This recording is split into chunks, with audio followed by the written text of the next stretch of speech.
सभी भाई बहनों को जय मसीह की। मैं आपका प्रिय दोस्त पास्टर सुमित कुमार एक बार फिर से हमारे चैनल रब की आवाज़ के अंदर आपका दिल से स्वागत करता हूं। आशा कर रहा हूं कि आप लोग सब फिट हैं। इन दिनों के अंदर अपना ध्यान अच्छी तरह से रख रहे हैं। इसलिए नहीं कि बाहर बीमारी है, इसलिए क्योंकि अब गर्मी बहुत ज़्यादा बढ़ गई है। सो इन दिनों में अपना खास ध्यान रखिए, गर्मी बहुत ज़्यादा हो रही है। So coming back to the sermon, आज हम सब जानते हैं इस हफ्ते हमारी जो श्रृंखला चल रही है वो है गवाहियों के ऊपर, यानी जिनकी भी जिंदगियों के अंदर परमेश्वर ने अपने सामर्थी और महान काम किए हैं, जिन लोगों ने सच में परमेश्वर की उपस्थिति को महसूस किया ऐसे समय में जब वो लोग मुसीबत के अंदर थे, तकलीफ के अंदर थे, पीड़ा के अंदर थे, दर्द के अंदर थे, और ऐसे में उनके जीवन में कोई आशा नहीं थी, कोई उम्मीद नहीं थी, और वो लोग गम के अंदर जी रहे थे, निराशा के अंदर जी रहे थे। तो ऐसे में किसी ने उनको परमेश्वर के बारे में बताया और उन लोगों ने परमेश्वर के प्यार को चखा, जीवित परमेश्वर को जाना, और सच में परमेश्वर ने उनकी जिंदगियों में आकर बड़े और महान सामर्थी काम किए। और इन्हीं गवाहियों के ऊपर इन दिनों में हम लोग चर्चा कर रहे हैं। आप लोगों ने पहली गवाही हमारी देखी थी, मेरी और मेरी पत्नी की, कि कैसे परमेश्वर ने ऐसे समय में मेरी पत्नी को दूसरा जीवन दिया जब हमारे घर जुड़वा बेटे आए थे। अगली गवाही हम लोगों ने कल देखी थी भाई बाबूराम जी की, कैसे जब उन्होंने सुसाइड करने की कोशिश की कुछ वजहों की वजह से, कैसे परमेश्वर ने उस मृत्यु स्थिति के अंदर से उनको बाहर निकालकर एक नया जीवन दिया। और इतना ही नहीं, हम देखते हैं कि उनकी बेटी जो सीढ़ियों से गिर गई थी और उनका जो बैकबोन के अंदर जो मन का होता है वो टूट के अंदर दब गया था। डॉक्टर्स ने बोला था वो लोअर ऑर्डर काम नहीं करेगा, नीचे वाला हिस्सा काम नहीं करेगा, और इनकी ज़िंदगी का भी नहीं मालूम। और उन्होंने गवाही में बताया कि उनके प्रिय पास्टर प्रकाश, उन्होंने जब 9.5 मिनट की प्रार्थना की तो उस प्रार्थना के द्वारा वो बहन, जिन डॉक्टर्स ने जवाब दे दिया था, वो बहन प्रेयर के बाद उठ के खड़ी हो गई थी। ये है प्रार्थना की सामर्थ्य, ये है अद्भुत गवाहियाँ हैं। सो आज भी हमारे बीच में खास व्यक्ति है जो अपनी गवाही शेयर करेंगे, लेकिन उससे पहले जैसे हर बार हम लोग परमेश्वर के वचन को हर बार देखते हैं, क्योंकि वो ज़रूरी है। क्योंकि पिछले समय में हमने काफ़ी सीरीज़ को लेके हम चले, काफ़ी कुछ सीखा वचन के अंदर से, और गवाही भी अपने आप में एक सीरीज़ है जहाँ पर बाइबल के अंदर बहुत कुछ लिखा हुआ है। मैंने बताया था पिछले दिनों में इब्रानियों की पुस्तक में लिखा, अब जो गवाहों का ऐसा बादल छाया हुआ है। गवाहों का बादल छाया का मतलब क्या? वो लोग जो लोग अपनी ज़िंदगी में एक महान टेस्टिमनी को रखते हैं और उनकी गवाहियों को देखकर हमारी ज़िंदगी में जो एक हौसला, ताकत और एक विश्वास जो हमें मिलता है, वो है वो बादलों का, गवाहियों का बादल। सो आज मैं वचन से पहले थोड़ी बात करूँगा, उसके बाद मैं हमारे फ्रेंड को बुलाऊंगा, अपने दोस्त को बुलाऊंगा, हमारे चर्च के मेंबर ही हैं, उनको बुलाऊंगा, कैसे परमेश्वर ने उनकी ज़िंदगी में महान और बड़े काम को किया। आप लोगों को याद होगा प्रभु यीशु मसीह यूहन्ना 4 के अंदर एक कुएं पे गए थे, प्लानिंग से गए थे, और वहाँ पर एक औरत आई थी कुएं में पानी भरने के लिए। और जब यीशु मसीह ने उससे पानी मांगा, क्योंकि यीशु ज्यूइश हैं, यहूदी हैं, और उनके कपड़ों से पता चल जाता है वो यहूदी हैं। और जो औरत आई थी वो सामरी, वो लोग जो डाउन क्लास होते हैं, जिनको समाज से बाहर रखा जाता है, उनको इतनी अहमियत नहीं दी जाती। जब वो औरत वहाँ पर है, जब यीशु मसीह ने उस औरत से पानी मांगा तो उस औरत ने बोला, तू यहूदी हो के मुझ सामरी से पानी मांगता है करके। फिर यीशु ने वहाँ पर देखते हैं बहुत बड़ा काम किया, उससे बताया कि तेरा पति, उसने बोला मेरा पति नहीं। उसने बोला ठीक कहा, क्योंकि इससे पहले जो तेरे रह चुके हैं वो भी तेरे पति नहीं थे। अब हुआ क्या, जब ये बात उसके जीवन में ये चमत्कार हुआ कि आज तक किसी ने उसकी ज़िंदगी के बारे में उस बहन को नहीं बताया था, लेकिन हम देखते हैं जब यीशु मसीह ने उसकी सच्चाई उसके सामने रख दी कि अभी भी तू जिस व्यक्ति के साथ रह रही है वो भी तेरा पति नहीं है, और वो हैरान हो गई थी। हम देखते हैं उस औरत ने गांव में जाके ढिंढोरा डाल दिया था, यानी सब लोगों को बताया था। हम वचन के अंदर देखते हैं उसने क्या काम किया था। अगर हम यूहन्ना की किताब उसके 4थे अध्याय के अंदर आते हैं, उसके 39 वर्ष 39वें वचन में वहाँ लिखा हुआ है, उस नगर के बहुत से सामरियों ने उस स्त्री के कहने से यीशु पर विश्वास किया। बहुत सारे लोगों ने, सामरी लोगों ने उस स्त्री के कहने पर यीशु पर विश्वास किया, क्योंकि उसने ये गवाही दी थी। उस औरत ने आके वहां पर यीशु मसीह के बारे में गवाही दी। और इन दिनों के अंदर भी हम लोग गवाहियों के ऊपर दे रहे हैं, ताकि हम चाहते हैं जो लोग ब्रोकन है, टूटे हुए हैं, बिखरे हुए हैं, परेशान हैं, लाचार हैं, मायूस हैं, बिखरे हुए हैं और उनके जीवन में कोई उम्मीद नजर नहीं आ रही, इन गवाहियों के द्वारा अपने जीवन के अंदर वो विश्वास करें। किसके ऊपर? वो जीवित परमेश्वर के ऊपर विश्वास करें जो बड़े और सामर्थ्य काम करता है। बहुत पहले परमेश्वर ने भी पुराने नियम के अंदर एक वचन के अंदर हमसे बोल दिया था। क्या बोला था परमेश्वर ने? अगर हम लोग यशायाह की पुस्तक उसके 43 यानी 43वें अध्याय के अंदर अगर हम लोग आते हैं, वहाँ 10वें वचन में परमेश्वर बहुत अच्छी बात बोलता है गवाही के ऊपर, गवाह के ऊपर। वहाँ लिखा हुआ है, यहोवा की ये वाणी यानी परमेश्वर की ये वाणी है, तुम मेरे साक्षी हो यानी तुम मेरे गवाह हो और मेरे दास हो, जिन्हें मैंने इसलिए चुना कि मुझे समझकर मेरी प्रतीति करे और ये जान ले कि मैं वही हूँ, मुझसे पहले कोई परमेश्वर ना हुआ और ना मेरे बाद कोई होगा। मैं ही यहोवा हूँ और मुझे छोड़ कोई उद्धार करता नहीं है। सो परमेश्वर भी हमें बताता है कि परमेश्वर को छोड़ कोई और नहीं है, ना उससे पहले ना उसके बाद। वही हमारे जीवनों के अंदर सामर्थ्य और महान काम करता है और आज भी वो ये सामर्थ्य रखता है कि हमारे जीवनों को बदल के रख दे। जिन जिंदगियों को परमेश्वर ने छुआ, जिन जिंदगियों के अंदर आके परमेश्वर ने सामर्थ्य काम किया, वो हमारे बीच में आके गवाहियां दे रहे हैं, क्योंकि ये सीरीज गवाहियों की है। सो मैं रिक्वेस्ट करूंगा हमारे चर्च में से, हमारे यूथ में से राजन को कि वो आए और आज अपनी गवाही को शेयर करें। सो राजन प्लीज आओ। जय सर। जय जितने सर देख रहे हैं सारे में जय मेरे लोग। सो ये हमारे भाई चर्च के राजन है, यूथ के भी हमारे टीम में रहते हैं और प्रभु की खास योजना इनकी जिंदगी के लिए है।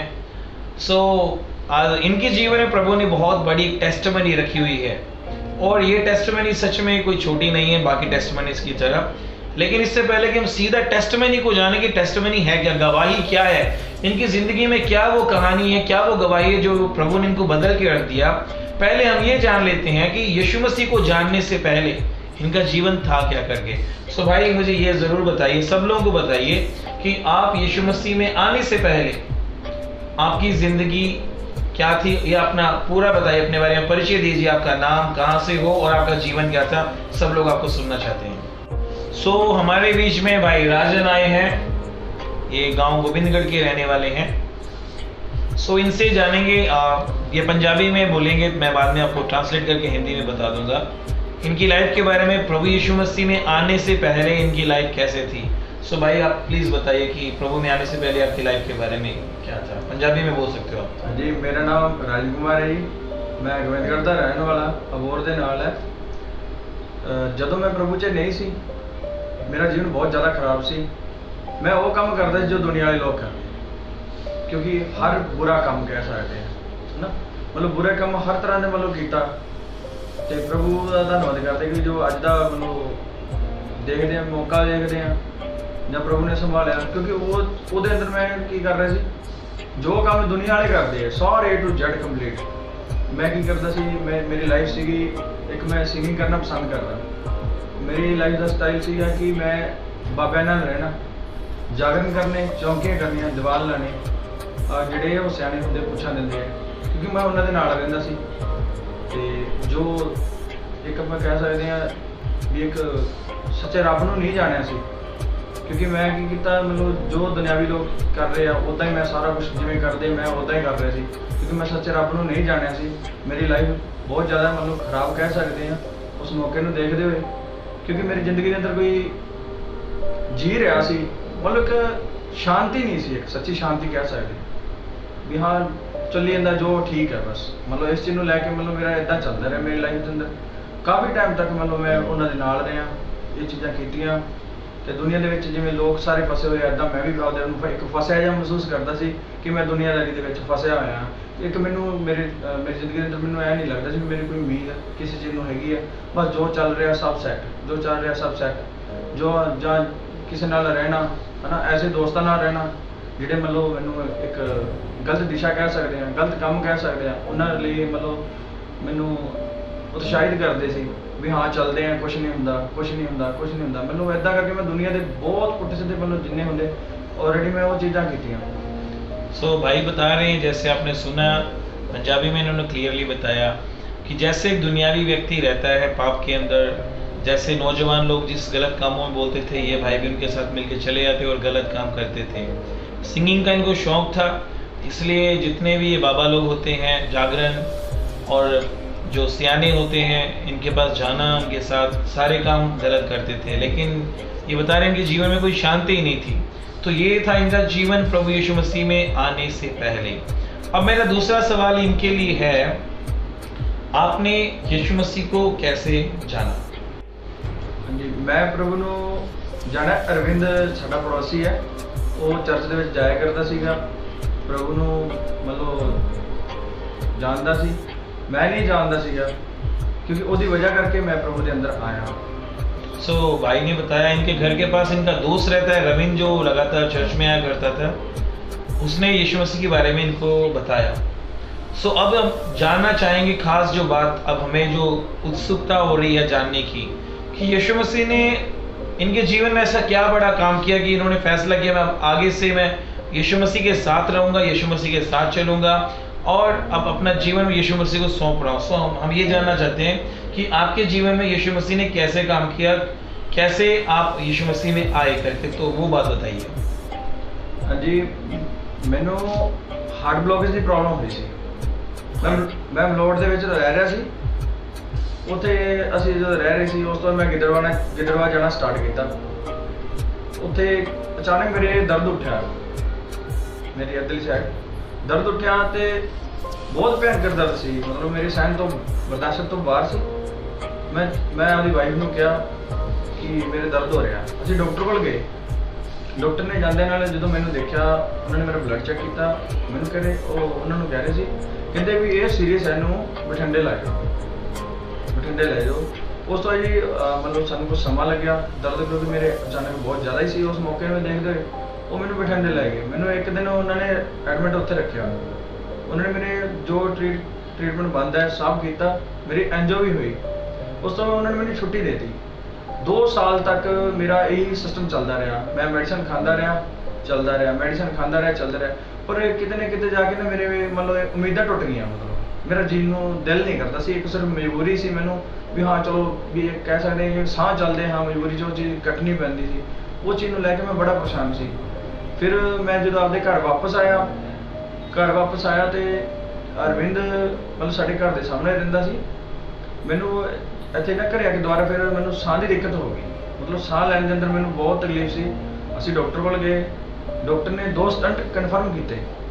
ਡਾਕਟਰ ਕਹਿ ਰਹੇ ਵੀ ਐਮਰਜੈਂਸੀ ਹੈ, ਇਹਨੂੰ 2 ਸਟੰਟ ਮਤਲਬ ਪੈਣਗੇ ਤੇ ਇਹਨੂੰ ਲੈ ਜਾਓ।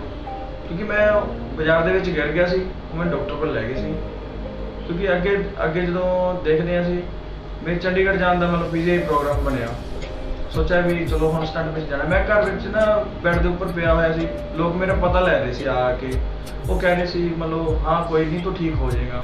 ਮੈਂ ਉਸ ਚੀਜ਼ ਨੂੰ ਲੈ ਕੇ, ਕਿਉਂਕਿ ਉਸ ਮੌਕੇ 'ਤੇ ਨਾ ਤਾਂ ਸਾਡੇ ਕੋਲ ਪੈਸੇ ਸੀ ਸਟੰਟ ਪਵਾਉਣ ਨੂੰ, ਅਤੇ ਸਾਡੇ ਕੋਲ ਕੋਈ ਅਵੇਲੇਬਲ ਅਰੇਂਜ ਨਹੀਂ ਸੀ ਕਿਸੇ ਚੀਜ਼ ਦਾ। ਸਾਨੂੰ 3 ਲੱਖ ਰੁਪਏ ਕਮ ਤੋਂ ਕਮ ਮੰਨ ਲਓ ਚਾਹੀਦੇ ਸੀ 2 ਸਟੰਟ ਲਈ। ਉਸ ਤੋਂ ਜਦੋਂ ਮੈਂ ਬੈੱਡ ਦੇ ਉੱਪਰ ਰੋ ਰਿਹਾ ਸੀ, ਮੇਰੀ ਆਸਾਂ ਉਮੀਦਾਂ ਟੁੱਟ ਚੁੱਕੀਆਂ ਸੀ। ਕਿਉਂਕਿ ਮੇਰਾ ਜੀਣ ਨੂੰ ਐਵੇਂ ਸੀਗਾ ਵੀ ਬਸ ਹੁਣ ਮੇਰੀ ਮਤਲਬ ਲਾਸਟ ਵਾਲੇ ਦਿਨ ਕਹਿ ਸਕਦੇ ਹਾਂ ਵੀ ਕਦੋਂ ਵੀ ਮਤਲਬ ਇਹ ਚੀਜ਼ ਹੋ ਸਕਦੀ ਹੈ। ਕਿਉਂਕਿ ਇਸ ਤਰ੍ਹਾਂ ਲੋਕ ਮੇਰੇ ਪਤਾ ਲੈਣ ਆ ਰਹੇ, ਕਿਉਂਕਿ ਮੇਰੇ ਪਿੰਡ 'ਚ ਮਤਲਬ ਕਾਫੀ ਮਤਲਬ ਰਿਲੇਸ਼ਨ ਕਹਿ ਸਕਦੇ ਹਾਂ, ਕਾਫੀ ਮੇਰੇ ਰਿਲੇਸ਼ਨ 'ਚ ਸੀ। ਸਭ ਆਏ, ਉਹਨਾਂ ਨੇ ਇਸ ਚੀਜ਼ ਨੂੰ ਦੇਖਿਆ, ਮੇਰਾ ਪਤਾ ਲੈ ਜਾਂਦੇ ਰਹੇ। ਕਿਉਂਕਿ ਜਦੋਂ ਮੈਂ ਬੈੱਡ ਦੇ ਉੱਪਰ ਪਿਆ ਸੀ ਮੈਂ ਰੋ ਰਿਹਾ ਸੀ। ਕਿਉਂਕਿ ਜਦੋਂ ਦੁਖੀ ਹੁੰਦੇ ਨਾ ਉਦੋਂ ਕੋਈ ਸਹਾਰਾ ਨਹੀਂ ਬਣਦਾ, ਕਿਉਂਕਿ ਮੈਂ ਜੋ ਦੁਨਿਆਵੀ ਚੀਜ਼ਾਂ ਕਹਿ ਸਕਦਾ ਮੈਂ ਹਰ ਇੱਕ ਨੂੰ ਪੁਕਾਰਿਆ ਤੇ ਮੇਰੀ ਕਿਸੇ ਨੇ ਗੱਲ ਨਹੀਂ ਸੁਣੀ, ਕਿਸੇ ਨੇ ਮੇਰੀ ਆਵਾਜ਼ ਨੂੰ ਨਹੀਂ ਸੁਣਿਆ। ਮੈਂ ਬੈੱਡ ਦੇ ਉੱਪਰ ਪਿਆ ਰੋ ਰਿਹਾ ਸੀ। ਮੈਂ ਇੱਕ ਹੀ ਗੱਲ ਕਹਿ ਰਿਹਾ ਸੀ, ਮੈਂ ਕਿਹਾ ਰੱਬਾ ਜੇ ਤੂੰ ਹੈ ਤਾਂ ਮੇਰੇ ਨਾਲ ਚਮਤਕਾਰ ਕਰ, ਨਹੀਂ ਤਾਂ ਮੈਂ ਸਮਝ ਲਊ ਰੱਬ ਹੈ ਨਹੀਂ। ਮੈਂ ਇਸ ਚੀਜ਼ ਨੂੰ 1-2 ਵਾਰ ਰਿਪੀਟ ਕੀਤਾ। ਫਿਰ ਉਹ ਜਿਹੜਾ ਮੇਰਾ ਅਰਵਿੰਦ ਮੇਰਾ ਦੋਸਤ ਸੀ, ਉਹ ਸਾਹਮਣੇ ਸਾਡੇ ਰਹਿੰਦੇ ਬਿਲਕੁਲ, ਉਹਨੇ ਮੈਨੂੰ ਇਸ਼ਾਰਾ ਕੀਤਾ ਇਸ ਤਰ੍ਹਾਂ ਕਰਕੇ ਵੀ ਆ ਜਾ। ਮੈਂ ਕਿਹਾ ਮੈਨੂੰ ਕੁਛ ਚੰਗਾ ਨਹੀਂ ਲੱਗਿਆ, ਮੈਂ ਨਹੀਂ ਗਿਆ। ਬਾਅਦ ਵਿੱਚ ਮੈਂ ਆਪਦੇ ਗੇਟ 'ਚ ਖੜਾ, ਉਹ ਆਇਆ ਤੇ ਮੇਰੀ ਉਹਨੇ ਮਤਲਬ ਬਾਂਹ ਪਕੜੀ ਤੇ ਮੈਨੂੰ ਆਪਦੇ ਘਰ ਲੈ ਗਿਆ। ਤੇ ਮੈਨੂੰ ਇਸੇ ਤਰ੍ਹਾਂ ਜਿਵੇਂ ਮੈਂ ਚੇਅਰ 'ਤੇ ਬੈਠਾ, ਮੈਂ ਇਸੇ ਤਰ੍ਹਾਂ ਉਸ ਮੌਕੇ 'ਤੇ ਚੇਅਰ 'ਤੇ ਬੈਠਾ, ਮੇਰੇ ਨਾਲ ਗੱਲ ਕਰ ਰਹੇ ਸੀ। ਮੈਨੂੰ ਕਹਿੰਦਾ ਤੈਨੂੰ ਕੀ ਪ੍ਰੋਬਲਮ ਹੈ? ਮੈਂ ਕਿਹਾ ਵੀ ਮੇਰੇ ਨਾਲ 2 ਸਟੰਟ ਪੈਣਗੇ ਬਾਈ, ਲਵਾਉਣਾ ਟੀਕਾ ਵੀ ਹੋ ਗਿਆ। ਉਸ ਤੋਂ ਉਹ ਇੰਨੀ ਗੱਲ ਕਹਿ ਰਿਹਾ, ਕਹਿੰਦਾ ਜੇ ਆਪਾਂ ਸਟੰਟ ਕੈਂਸਲ ਕਰਵਾ ਦਈਏ। ਮੈਂ ਕਿਹਾ ਵੀ ਜੇ ਸਟੰਟ ਕੈਂਸਲ ਹੋਏ ਨਾ ਆਪਾਂ ਕੀ ਭਾਲਦੇ? ਤੇ ਉਹਨੇ ਕਿਹਾ ਵੀਰੇ ਮੈਂ ਜੇ ਪ੍ਰਾਰਥਨਾ ਕਰਾਵਾਂ ਤੈਨੂੰ ਕੋਈ ਇਤਰਾਜ਼ ਤਾਂ ਨਹੀਂ?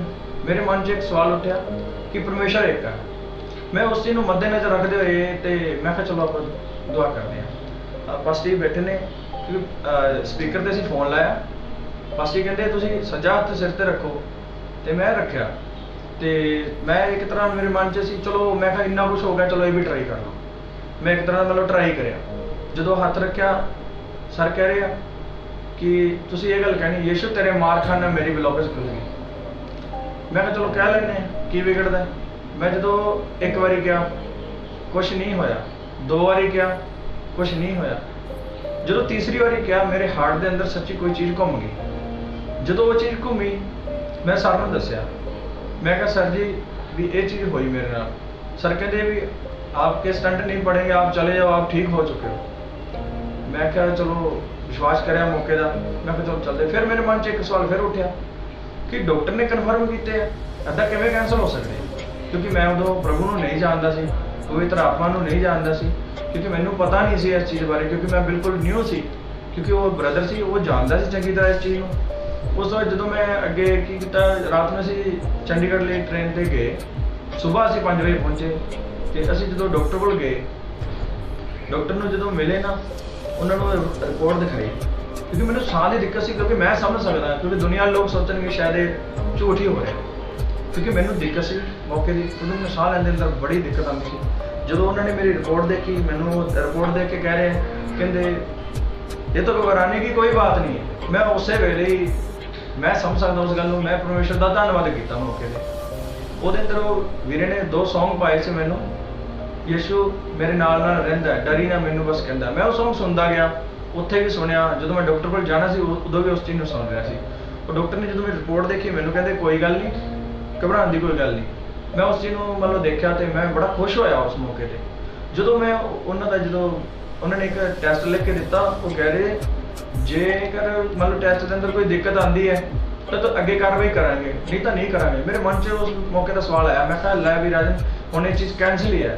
उस तो जी जो मैं बाहर गेट तो एक पैर बाहर जिवें कढ़िया तो उदों मैं एक चीज़ को फील किया जिवें मैनूं अचानक कोई चीज़ छड्ड के जाती, मतलब एक ओपरा साया कह सकते हैं। उस चीज़ को जिवें वो छड्ड के मेरा शरीर रिलैक्स हो गया। उस तरह मतलब असीं गए तो असीं मतलब जाके असीं चाह पीती। चाह पीने तो बाद मैं घर फोन किया। मैं कहा मम्मी ये स्टंट कैंसल ही है। वो इदां ही होया। असीं मतलब चंडीगढ़ आए तो असीं अगले दिन संडे सीगा। संडे असीं आके गवाही दी। जो मैं चर्च के खड़ा सी मैं गवाही दे रहा सी ना, मैनूं इदां फील हो रहा सी कि हुण मैनूं इस चीज़ की जरूरत नहीं है, इस चीज़ की जरूरत नहीं है। क्योंकि उत्थे काफ़ी मतलब जने सी देख रहे सी मैनूं इस चीज़ लैके। मैनूं एक गल उत्थे मैं फील कर रहा सी बैक साइड मेरे कोई मतलब है, मैनूं यह फील हो रहा सी कोई बैक साइड है मैनूं जो मैनूं सपोर्ट कर रहा है। उस बार की हुंदा जी सपोर्ट कर रहे सी, मैनूं ऐ लग्या। उस बार मैं देख रहा कि उत्थे जिहड़ा माहौल सीगा वो मतलब एक तरह माहौल एक जिवें किस चीज़ को कहने कोई किस चीज़ को देख रहे हो मेरे एक गौर नाल देख रहे सी भी ये बंदा की कह रहा है ना। तो मैं जो ये गल कह रहा सी मैनूं स्टंट की लोड़ नहीं, मैं इस चीज़ को फील किया। उस तो मौके पर देख रहा मेरा दर्द जिन्ना भी सीगा मेरी बॉडी के अंदर वो मेरा दर्द ऑटोमैटिक सब रुक गया तो मैं खुश होया। तो जो उस तो बाद कि जो साडा मेरी टैसट की वारी आ गई, असीं फिर चंडीगढ़ गए। टैसट की वारी आई तो जो रनिंग ट्रैक के उपर मैनू खड़ाया गया, उन्होंने जो डॉक्टरी ट्रीटमेंट होंदा मेरे उपर मतलब लगाया गया। मैं उस मौके को देखते हुए जो मैं ट्रैक से चढ़न लगे सी मैनू आया आ रहा सी लो भी राज हुण भी तेरा काम हो जाना इत्थे। तो जो मैं ट्रैक से चढ़िया तो मैं 25 मिनट रनिंग की। तो उदों मैनू एक वचन याद आया प्रभु का, क्योंकि मैनू सौंप दे अंदर ही मैं कहा प्रभु तू नाल है। मैं कहा प्रभु तू नाल है, मैनू ये टैसट कंप्लीट कराओ। तो उवें होया कि मैं आपका टैसट जो देन लग्या 25 मिनट रनिंग की। मैनू आप बिलीव नहीं होंदा सी आपदे आप ते कि हाँ राजे ने तेरे को ये चीज़ होगी। तो मैनू उस मौके पर भी मैं इस चीज़ को फील कर रहा सी कि मेरे पीछे कोई खड़ा है मैनू सपोर्ट कर रहा है। मैनू ऐ लग रहा सी मैं किस चीज़ को फील कर पा रहा सी मौके पर। उस तो जी जो मेरा टैसट हो गया, टैसट की रिपोर्ट आ गई, दिल मेरा डर रहा सी। मैं खड़ा भी हजे भी कोई दिक्कत ना पै जाए। उस तो जी असं देखते हैं जो डॉक्टर को गए तो डॉक्टर को दिखाई रिपोर्ट। डॉक्टर कहते आप तो अच्छा दौड़ लिए। जो उन्होंने इन्नी गल की अच्छा दौड़ लिए तो वो मैंने कह रहे हैं लो ये लो मेडिसिन आप चले जाओ, आपको 3 महीने बाद आना। मैं हुण भी मतलब नहीं गया, क्योंकि प्रभु का धन्यवाद करते हैं क्योंकि प्रभु ने मैंने हर जगह संभाला है। उस तो बाद ये भाई ने, आपने सुना पंजाबी में कितनी अद्भुत बात बताई, कैसे प्रभु ने काम किया। इनके फ्रेंड रविंद्र, जिन्होंने इनको ऐसे समय में प्रभु के बारे में बताया जब ये तकलीफ में जूझ रहे थे, इनको स्टंट के बारे में कहा था, सांस की प्रॉब्लम थी, रात को अपने घर लेके गए। और मैं याद है मुझे वो दिन जब इन्होंने मुझे रात को फ़ोन किया था, और मैंने इनसे पहले गवाही शेयर की हमारे चर्च की आंटी की, उनको भी यही प्रॉब्लम थी और प्रभु ने उनको भी ठीक किया। पहले मैंने इनको गवाही शेयर की और फिर मैंने इनके लिए प्रार्थना की, मुझे आज भी वो दिन याद है। और इन्होंने बताया, पास्टर जब आपने प्रार्थना की मेरे अंदर कुछ घूम गया, अंदर दिल के पास जहाँ पे पेन था। फिर देख रहे हैं हम लोग कैसे प्रभु ने इनके जीवन में एक परिवर्तन लेके आए, जहाँ इनको कोई उम्मीद नहीं थी जीने की, सब लोग आस छोड़ गए थे। गांव वाले भी आके देख के ये जा रहे थे बस आखिरी बारी देख लें करके, लेकिन ऐसे समय प्रभु ने उस बिस्तर से खड़ा किया, जितनी रिपोर्ट्स है सभी कैंसिल की, और आज हमारे भाई हमारे बीच में हैं और उस चीज़ से भी आज़ाद हुए जो डॉक्टर्स ने स्टंट बोला 3 लाख रुपए भी लगने थे, लेकिन प्रभु ने अद्भुत रीति से छू के चंगा किया। ये तो था इनकी गवाही, प्रभु ने कैसे इनको उस जगह से निकाला। इसके बाद एक और चमत्कार, और उसके बाद फिर एक चमत्कार हुआ। भाई बताएंगे अगला चमत्कार क्या हुआ था इनके लाइफ में। ਜਦੋਂ मैं चर्च आया उस तो नैक्सट टाइम चर्च आया तो मैं देख रहा उत्थे चर्च के अंदर मतलब पासे प्रचार कर रहे हैं, वर्शिप चल रही है। मेरे मन च सवाल आया कि हाँ राजन तू कित्थे आ गया, तू फस गया। मतलब मेरे मन के अंदर इस तरह के सवाल आने स्टार्ट हो गए। फिर मेरे मन के अंदर एक सवाल आया कि राजन अज वो रब ने जेडे ने तेरी बांह फड़ी, अज तू ये छड्ड के जाएगा। उस तो मैं रेगुलर चर्च आना स्टार्ट किया क्योंकि सानू एक बेबी की जरूरत सी। मैं सर नूं आके दस्सिया, मैं सर मैं सानू एक बेबी की जरूरत है। सर ने प्रेयर की उस चीज़ लई ते मेरी वाइफ उस मंथ के अंदर प्रैगनेंट हुई। मैं परमेश्वर का धन्नवाद करदा कि उस मंथ के अंदर, क्योंकि 8 साल दे विच वो चीज़ नहीं हुई सी जिहड़ी उस मंथ के अंदर हो गई। तो प्रभु का धन्नवाद करते हैं क्योंकि मेरे को एक बहुत ही प्यारी बेटी है, शिफा सी उसका नाम रखा। ये प्रभु वालों गिफ्ट मिला मैनू। ये सेकंड मिरेकल था, भाई ने मेरे को आगे बताया था। इनके पास मतलब जो पहला बेबी है वो 8 साल 9 साल का हो गया था, उसके बाद बेबी नहीं हुआ, काफ़ी एक लंबा गैप आ गया था। तो इन्होंने आके मुझे बताया पास्टर जी हमें बेबी चाहिए, हमारे लिए प्रेयर करो। तो ये लोग आए, जिस महीने में इनके लिए प्रेयर की गई उसी महीने प्रभु ने इनकी पत्नी को वो आशीष भी दी, गर्भ का फल दिया, और अपने समय प्रभु ने बेटी दी जिनका नाम हमने शिफा रखा। और एक और मिरेकल बस बोल के मैं फिर ख़त्म करवाऊंगा। लास्ट मिरेकल जो वो भी बहुत ज़बरदस्त है, अपने आप में बहुत बड़ा मिरेकल है। प्रभु ने भाई की ज़िंदगी बदली, इनकी पत्नी को भी बेबी दिया इनकी फैमिली में। उसके बाद इनके भाई का एक बहुत ही भयंकर एक्सीडेंट हो गया था। उस एक्सीडेंट की पिक्स मैंने लास्ट टाइम बहुत पहले एक वीडियो में शेयर भी किया था, मैं इस वीडियो में भी शेयर करूंगा, आप ज़रूर देख लीजिएगा। उस एक्सीडेंट के अंदर उनकी जान एक तरह से चली गई थी। बाकी की बात भाई बताए थे क्योंकि वो पंजाबी में एक्सप्लेन करेंगे क्या हुआ था, लेकिन वहाँ पर भी मैं बोलूँगा प्रभु ने बहुत अद्भुत काम किया। जी बताइए क्या हुआ था। मेरे ब्रदर का नाम साजन है, क्योंकि वो एक शॉप ते काम करता सी। वो रात नूं आ रहा सी, ਉਹਦਾ ਨਾਲ ਕੋਈ ਸੱਜਣ ਮਿੱਤਰ ਦੋਸਤ ਕਹਿ ਸਕਦੇ ਆ, ਉਹਦੇ ਨਾਲ ਸੀ ਇੱਕ ਗੱਡੀ ਦੇ ਵਿੱਚ ਸੀ। ਉਹਨਾਂ ਦਾ ਇੱਕ ਐਕਸੀਡੈਂਟ ਹੋ ਜਾਂਦਾ, ਭयंकर ਐਕਸੀਡੈਂਟ। ਉਹਦੇ ਅੰਦਰ ਮੈਂ ਆਪਦੇ ਘਰ 'ਚ ਮਤਲਬ ਸੋ ਰਿਹਾ ਸੀ ਉਸ ਮੌਕੇ ਦਾ, ਤੇ ਮੇਰਾ ਫੋਨ ਵੱਜਿਆ ਤੇ ਮੇਰੀ ਵਾਈਫ ਨੇ ਚੱਕਿਆ। ਉਹਨਾਂ ਨੇ ਮੈਨੂੰ ਇਹ ਗੱਲ ਕਹੀ ਵੀ ਆ ਗੱਲ ਕਰੋ ਕੌਣ ਹੈ। ਮੈਂ ਗੱਲ ਕੀਤੀ ਤੇ ਉਹਦੇ ਅੰਦਰ ਨਾ ਇੱਕ ਬ੍ਰਦਰ ਦਾ ਕਾਲ ਆਇਆ ਮੈਨੂੰ। ਉਹ ਕਹਿ ਰਹੇ ਆ ਕਿ ਤੇਰੇ ਭਰਾ ਦਾ ਐਕਸੀਡੈਂਟ ਹੋ ਗਿਆ। ਤੇ ਮੈਂ ਕਿਹਾ ਚਲੋ ਵੈਸੇ ਨੋਰਮਲੀ ਚਲੋ ਵੱਜ ਗਈ ਹੋਣੀ, मैं कहा चलो कोई नहीं चल जाने। दोबारा फिर उन्होंने मैंने कॉल आया कि वो कहते भी ये ज़्यादा सीरीयस है, मैनू इन्हू बाहर लैके जाना पऊगा। अच्छा मैं की कर, मैं घरों उस तरह ही जिस तरह मतलब चला गया। मैं की किया, घरों निकलिया साढ़े एक टी पॉइंट पैंदा गोबिंदगढ़ के कोल, लोटस के कोल टी पॉइंट पैंदा। वो कहते भी तुसीं इत्थे रुक जाओ भी ज़्यादा ही सीरीयस है, हुणे लैके जाना। तो उस वक्त की कह रहे हैं जो असीं लैके उन्हें जा रहे सी, क्योंकि मेरे को कोई पैसे नहीं सी मौके पे, मेरे को 1500 रुपए सी कोली। तो मैं थैंक यू करता पास्टर जी का, क्योंकि मौके पर मैं पास्टर जी ने कॉल करी। मैं पास्टर जी मैनू मेरे भरा का एक्सीडेंट हो गया, मैनू पैसे की जरूरत है, तो तुम मैनू 20,000 रुपये दो। इन्होंने कहा राजन 20 नहीं पिया, मेरे को 10,000 रुपये है। तो इन्होंने मैनू 10,000 रुपये दिते। उस तो मैं सीधा मतलब असी बठिंडा जा रहे थे, रस्ते के अंदर भी बड़िया दिक्कत सी, क्योंकि उस टाइम बठिंडा के अंदर बहुत ज़्यादा पानी सी। ਜਿਵੇਂ ਇੱਕ ਡੁੱਬਣਾ ਕਹਿ ਸਕਦੇ ਹੋ, ਉਸ ਤਰ੍ਹਾਂ ਹਾਲਾਤ ਸੀ। ਅਸੀਂ ਰਸਤੇ 'ਚ ਜਾ ਰਹੇ ਸੀ, ਰਸਤੇ 'ਚ ਕੀ ਹੋਇਆ, ਮਤਲਬ ਦਰਖਤ ਡਿੱਗ ਗਏ। ਉਹ ਕਾਫੀ ਮਤਲਬ ਟਰੱਕ ਵਾਲੇ ਸੀ, ਉਹਨਾਂ ਨੇ ਹੈਲਪ ਕੀਤੀ, ਉਹ ਦਰਖਤ ਸਾਈਡ ਤੇ ਕੀਤੇ, ਐਂਬੂਲੈਂਸ ਲੈ ਗਈ, ਉਹ ਦੁਬਾਰਾ ਫਿਰ ਦਰਖਤ ਡਿੱਗ ਪਏ। ਅਸੀਂ ਇੱਕ ਰਸਤਾ ਲਿਆ, ਇੱਕ ਕੱਚੇ ਰਸਤੇ ਤੋਂ ਹੋ ਕੇ ਅਸੀਂ ਆਦੇਸ਼ ਹਸਪੀਟਲ ਦੇ ਵਿੱਚ ਪਹੁੰਚੇ। ਸੀਰੀਅਸ ਕੰਡੀਸ਼ਨ ਸੀ। ਜਦੋਂ ਮੈਂ ਦੇਖ ਰਿਹਾ ਸੀਗਾ ਕਿ ਇੱਕ ਨਾ ਜਿਸ ਅੰਦਰ ਰੂਮ ਦੇ ਅੰਦਰ ਉਹਦਾ ਟ੍ਰੀਟਮੈਂਟ ਚੱਲ ਰਿਹਾ ਸੀ, ਉਹਦੀ ਹਲਕੀ ਜਿਹੀ ਖਿੜਕੀ ਖੁੱਲੀ ਸੀ। ਮੈਂ ਉਸ ਦੇ ਅੰਦਰ ਮੈਂ ਇੱਕ ਵੀਡੀਓ ਬਣਾ ਰਿਹਾ ਸੀ ਤੇ ਮੇਰਾ ਮਨ ਵੀ ਮਤਲਬ ਬੜਾ ਦੁਖੀ ਸੀ, ਰੋ ਰਿਹਾ ਸੀ। ਮੈਂ ਸੋਚ ਰਿਹਾ ਸੀ ਵੀ ਸਾਡੇ ਨਾਲ ਇਹ ਕੀ ਹੋ ਗਿਆ। ਇਸ ਚੀਜ਼ ਨੂੰ ਦੇਖਦੇ ਹੋਏ ਤੇ ਮੇਰੀ ਮੰਮੀ ਮੈਨੂੰ ਕਹਿ ਰਹੀ ਹੈ ਕਿ ਰਾਜਨ, ਤੂੰ ਆਪਦੇ ਰੱਬ ਨੂੰ ਕਹਿ ਕਿ ਇਹਨੂੰ ਠੀਕ ਕਰੇ। ਮੈਨੂੰ ਕੁਛ ਜੋ ਸਮਝ ਨਹੀਂ ਆਇਆ ਮੌਕੇ ਦਾ, ਮੈਂ ਕਿਉਂਕਿ ਰੋ ਰਿਹਾ ਸੀ, ਪਰ ਮੇਰੀ ਇੱਕ ਆਸ ਉਮੀਦ ਕਹਿ ਸਕਦੇ ਹਾਂ ਸਿਰਫ ਇੱਕ ਪ੍ਰਭੂ ਤੇ ਸੀ, ਕਿਉਂਕਿ ਹੋਰ ਉਮੀਦ ਮੈਂ ਕਿਤੇ ਕਰ ਵੀ ਨਹੀਂ ਸਕਦਾ। ਮੌਕੇ ਨੂੰ ਦੇਖਿਆ ਜਦੋਂ ਮੈਂ ਇੱਕ ਸਾਈਡ ਤੇ ਜਾ ਕੇ ਮੈਂ ਪ੍ਰੇਅਰ ਸਟਾਰਟ ਕੀਤੀ। ਅਸੀਂ ਆਲਰੇਡੀ ਹੁਣ ਚਰਚ ਦੇ ਅੰਦਰ ਨਾ ਵਰਸ਼ਿਪ ਵੀ ਕਰਦੇ ਸਾਰੇ ਸੀ ਤੇ ਪ੍ਰਭੂ ਦਾ ਸੌਂਗ ਗਾਉਂਦੇ ਹੁੰਦੇ ਆ। ਪ੍ਰਭੂ ਦਾ ਸੌਂਗ ਹੈ, ਹੱਥ ਚੁੱਕ ਕੇ ਕਰੀ ਦੁਆ ਯਹੋਵਾ ਤੇਰੀ ਜੰਗ ਲੜੇ। ਤੇ ਮੈਂ ਉੱਥੇ ਰੋ ਰਿਹਾ ਸੀ, ਨਾਲੇ ਮੈਂ ਹੱਥ ਚੁੱਕ ਕੇ ਮੈਂ ਕਹਿ ਰਿਹਾ ਸੀ, ਮੈਂ ਕਿਹਾ ਪ੍ਰਭੂ, ਮੈਂ ਜੰਗ ਨਹੀਂ ਲੜ ਸਕਦਾ, ਕਿਉਂਕਿ ਪ੍ਰਭੂ ਮੇਰੀ ਜੰਗ ਤੂੰ ਲੜੇਗਾ। ਪ੍ਰਭੂ ਆਪਦੇ ਵਚਨ ਦੇ ਮੁਤਾਬਕ ਜੰਗ ਲੜ। ਤੇ ਮੈਂ ਉਸ ਮੁਤਾਬਕ ਦੇਖਿਆ, ਸਾਜਨ ਨੂੰ ਉਸ ਮੌਕੇ ਤੇ ਲੈ ਕੇ ਆਏ ਤੇ ਮੈਨੂੰ ਏਦਾਂ ਲੱਗਿਆ ਕਿ ਉਹਦੇ ਸਾਹ ਨਹੀਂ ਚੱਲ ਰਹੇ। ਐਵੇਂ ਲੱਗਿਆ ਮੈਨੂੰ ਸਾਹ ਨਹੀਂ ਚੱਲ ਰਿਹਾ। ਉਹਦਾ ਪੇਟ, ਜੋ ਆਪਾਂ ਸਾਹ ਲੈਂਦੇ ਆ, ਆਪਣਾ ਪੇਟ ਉੱਪਰ ਨੀਚੇ ਹੁੰਦਾ ਹੈ, ਉਹਦਾ ਕੁਛ ਨਹੀਂ ਹੋ ਰਿਹਾ ਸੀ। ਤੇ ਮੇਰਾ ਮਨ ਉੱਥੇ ਡੁੱਲ ਗਿਆ। ਮੈਂ ਕਿਹਾ ਲੈ ਵੀ ਇਹ ਤਾਂ ਖਤਮ ਹੋ ਗਿਆ। ਉਸ ਵਾਰ ਕੀ ਹੋਇਆ ਜੀ, ਕਿਉਂਕਿ ਜਦੋਂ ਇਹ ਜਿਹੀ ਮਤਲਬ ਘਟਨਾ ਹੁੰਦੀ ਹੈ ਤਾਂ ਦਿਨ ਦਾ ਪਤਾ ਨਹੀਂ ਲੱਗਦਾ ਕਿਹੜੇ ਵੇਲੇ ਚੜ ਜਾਂਦਾ। ਉਸੇ ਵੇਲੇ ਸਾਨੂੰ 4 ਵਜ ਗਏ ਸੁਬਾਹ ਦੇ। ਡਾਕਟਰਾਂ ਨੇ ਮੈਨੂੰ ਸਾਡੇ ਨਾਲ ਗੱਲ ਕੀਤੀ ਤੇ ਡਾਕਟਰ ਸਾਨੂੰ ਕਹਿ ਰਹੇ ਸੀ ਵੀ ਇਹਦਾ ਨਾ ਦਿਮਾਗ ਦੇ ਉੱਪਰ ਖੂਨ ਜੰਮ ਗਿਆ ਤੇ ਇਹਦਾ ਕੀ ਆਪਾਂ ਨੂੰ ਆਪਰੇਟ ਕਰਨਾ ਪਊਗਾ। ਮੇਰੀ ਮਤਲਬ ਹੋਰ ਟੈਨਸ਼ਨ ਵੱਧ ਗਈ। ਮੈਂ ਰੋਵਾਂ ਕਰਲਾਵਾਂ, ਮੈਂ ਕਿਹਾ ਵੀ ਹੁਣ ਬਣੂ ਕੀ, ਵੀ ਇਹਨੂੰ ਕੁਝ ਵੀ ਹੋ ਸਕਦਾ।